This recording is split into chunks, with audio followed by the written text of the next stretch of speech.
Yo, what's up mga kaibigan? Nalina tayo magkwentuhan. So kahapon nga ay naganap na ang third game ng ating Gilas Pilipinas sa Asian Games kontra sa bansang Jordan. Ang biggest game ng tournament so far para sa atin. Dahil kapag nakuha nga natin ang panalo ay aabante na kagad tayo sa quarterfinals at maiiwasan natin ang mga top seeded team ng kabilang pangkat.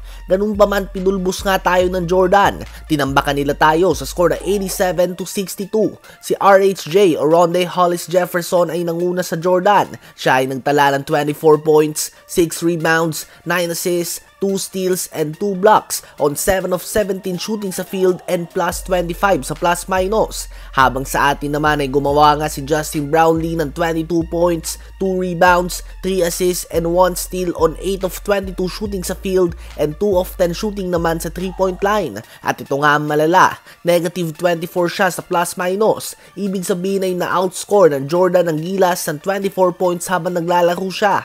Habang si RHJ naman ay na-outscore ng Jordan ang Gilas ng 25 points habang naglalaro siya. Kung napanood nyo nga ang game, masakit man tanggapin sa iba, ngunit talagang na-outplay ni Jefferson si JB. Tuwing tinatao din siya nito ay hindi nga makagalaw ang Hinebra import dito.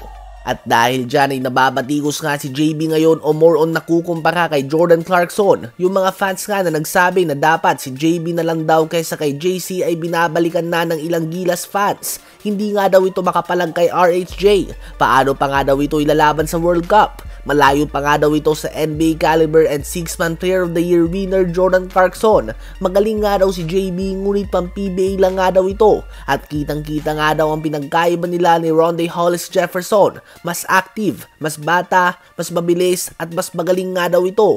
Pinatunayan na nga daw ito ni RHJ sa kanilang duelo. Hindi lamang kagabi kundi pati na din sa PBA. Ano ba masasabi nyo tungkol dito?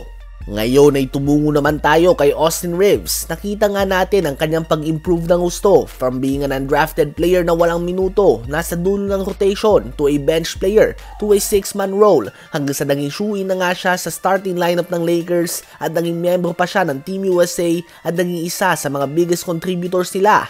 Ang kwento nga ni Austin Reaves ay tila ba pang my player sa game franchise ng 2K. Literal nga na started from the bottom ito.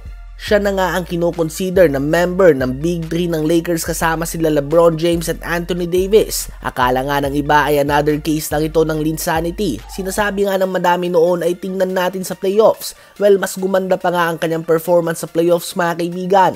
Pinakita niya ang kanyang skill set at sipag sa opensa at pati na din sa depensa. Ayon nga kay Rob Pelinka na siyang General Manager at President of Basketball Operations ng Lakers na siya ding agent ni Kobe Bryant noong naglalaro pa ito sa liga, si Austin Reaves umano ay may Mamba gene. Hindi na nga daw sila nagulat sa development ni AR-15. Meron nga daw itong Mamba gene kung saan talagang hard worker ito at competitive bawat play. Great teammate nga daw ito na walang pakialam sa personal accolades, bagus gusto lamang na manalo. So ayun nga po mga kaibigan, nakikita nyo din ba ang Mamba mentality kay Austin Reaves?